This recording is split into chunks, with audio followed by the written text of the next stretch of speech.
Hi, I'm Sonu Sood and I support Skill India. कौशल भारत, कुशल भारत. भारत के लिए सबसे पहली अगर कोई प्राथमिकता है रोजगार के योग्य नौजवान को तैयार करने के लिए हमारी आवश्यकता है ITI.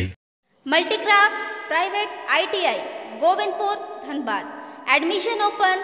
Trade electrician and fitter. Contact number 9431168747. Good morning students, मैं आज कंटेंट क्लास लेकर रेडी हूँ. तो जैसा कि आपको पता है कि हमारा आज का जो टॉपिक है आपको आपके स्क्रीन पे दिख रहा होगा लॉ ऑफ रेजिस्टेंस के बारे में. तो मैं आज आपको बताऊंगी लॉ ऑफ रेजिस्टेंस के बारे में. मैंने इवेंटली आपका जो है रेजिस्टेंस का जो रेजिस्टेंस क्या होता है उसके बेस जो है आपका न्यूमेरिकल बता दिया मैंने. ओम्स लॉ हम लोग का कंप्लीट हो चुका है. तो अभी ये टॉपिक आपको जानने के लिए जरूरत है या जरूरी है इसलिए क्योंकि आप इलेक्ट्रीशियन में कंडक्टर के बारे में पढ़ोगे, अलग अलग टाइप के कंडक्टर के बारे में. तो कंडक्टर और रेजिस्टेंस का रिलेशन आपको पता होना चाहिए कि किस टाइप का रिलेशन है.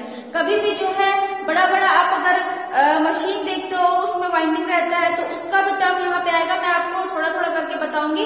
लेकिन हाँ, ये जो है छोटा टॉपिक है लेकिन बहुत ही इंपॉर्टेंट टॉपिक है. और अगर आपको ये वीडियो पसंद आएगा तो बिना स्किप किए इसे देखें, लाइक करें और साथ ही साथ आप जो है चैनल को सब्सक्राइब भी करें और शेयर भी करें.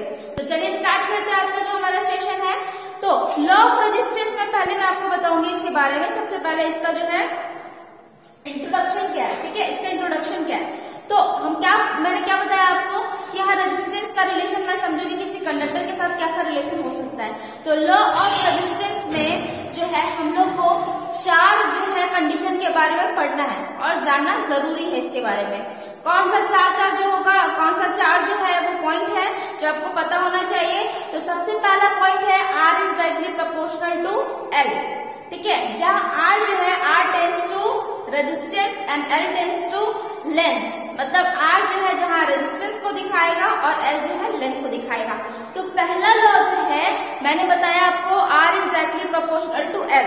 डायरेक्टली प्रोपोर्शनल जिसको बोलते हो आप समानुपाती. मतलब क्या होता है, जब भी ये अगर समानुपाती जो है इसका सिंबल अगर किसी 2 जो अल्फाबेट के बीच में पड़ जाएगा या फिर 2 सेंटेंस के बीच में या फिर 2 डिजिट के बीच में, तो इसका मतलब होता है सीधा जो है असर पड़ता है. मतलब क्या है कि इसपे जो असर पड़ेगा वो डायरेक्ट असर इसपे भी पड़ेगा. कहने का मतलब है कि यहाँ जो पहला लॉ था वो था R is directly proportional to L. मतलब क्या है, किसी कंडक्टर का जो है रेजिस्टेंस को हम लोग बढ़ाएंगे, ठीक है, तो उसका लेंथ भी बढ़ेगा. सपोज जैसे मैंने बताया आपको किसी कंडक्टर का लेंथ बढ़ेगा तो रेजिस्टेंस बढ़ेगा, रेजिस्टेंस बढ़ेगा तो लेंथ बढ़ेगा. क्लियर है. सपोज एक एग्जांपल देके मैं बताती हूँ आपको. अगर ये मेरा एक कॉइल है, ठीक है, इसकी लंबाई मैं ऐसा दिखा रही हूँ. ठीक है, कंडक्टर है, कंडक्टर का ये कॉइल है तो इसका लंबाई मैंने क्या कर दिया, लंबाई ज्यादा करके दिखा दिया. तो अब इसके बारे में आपको पूछा जा सकता है कि रेजिस्टेंस कैसा होगा. तो अगर रेजिस्टेंस आप कब बताओगे इसके बारे में, जब आपके पास तुलना के लिए कोई रहेगा. तुलना करने के लिए आपके पास अगर रहता है एक और आप तुलना तभी कर सकते हो जब आपके पास 2 सब्सटेंस से 2 चीजें हो. ठीक है, तो अगर इसके बारे में मुझे बताना हो तो मैं यहाँ पे एक छोटा सा कॉइल दिखा रही हूँ. तो इसके वजह मैं बता पाऊंगी, क्या बता पाऊंगी कि ये जो कॉइल है इसका रेजिस्टेंस क्या होगा, ज्यादा होगा. किस लॉ से, तो रेजिस्टेंस के पहले लॉ से. लॉ ऑफ रेजिस्टेंस का पहला लॉ कहता है कि जब रेजिस्टेंस बढ़ेगा तो लंबाई भी बढ़ेगी. तो लंबाई बढ़ गई इसका मतलब क्या है, इस वाले कॉइल का, इस वाले कंडक्टर का रेजिस्टेंस क्या है, बढ़ा हुआ है. और इसकी अपेक्षा इसका बात किया जाए तो बोलेंगे इसका रेजिस्टेंस क्या है, घटा हुआ. क्यों, क्योंकि लेंथ भी इसकी कम है इसकी अपेक्षा. क्लियरली समझ में आया. पहला लॉ क्या था मैंने बताया आपको, फिर से रिपीट कर रही हूँ.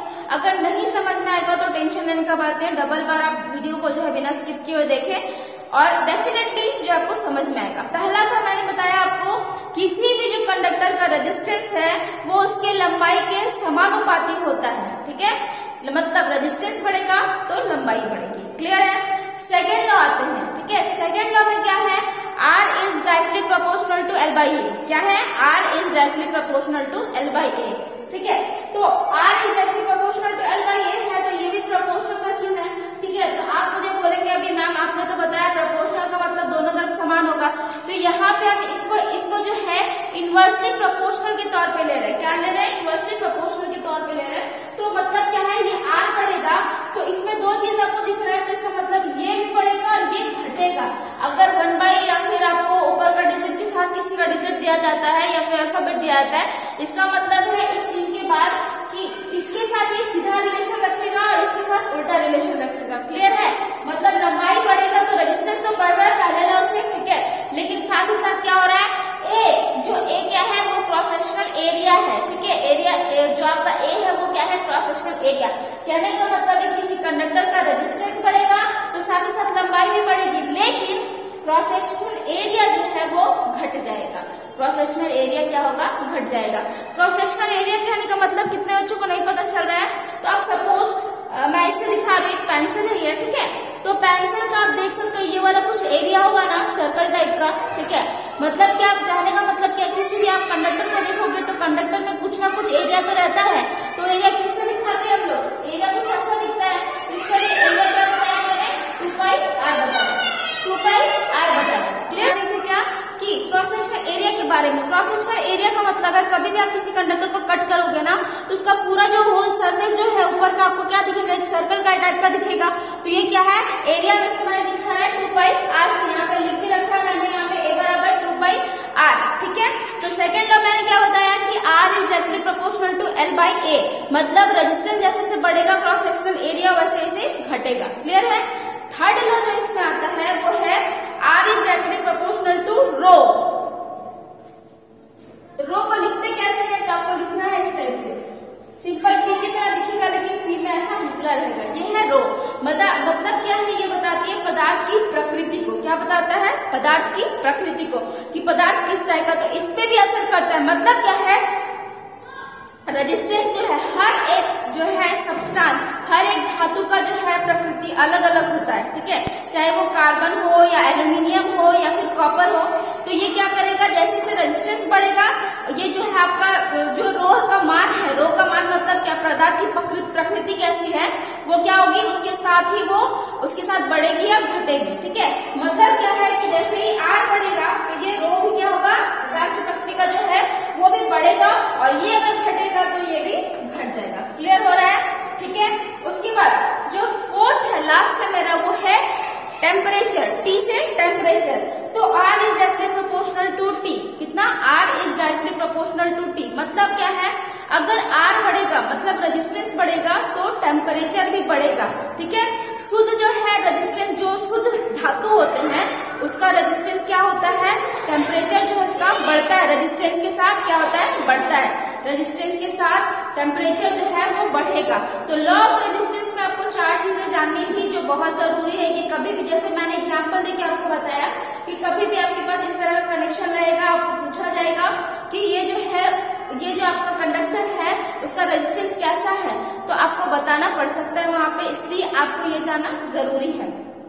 तो आज हम लोगों ने देखा क्या, लॉ ऑफ रेजिस्टेंस में 4 नियम, जो कि चारों नियम अपने अपने जगह पे सब जो है इम्पोर्टेंट है, हर जगह ये यूज होते हैं। आपको बस इसको क्या करना है, रटना नहीं, बस समझना है इसको, ठीक है। आशा करती हूँ आज का मेरा क्लास आपको समझ में आया हो। समझ में आया तो ढेर सारा लाइक देके मेरा मनोबल बढ़ाए। सो आज का मेरा क्लास यही था।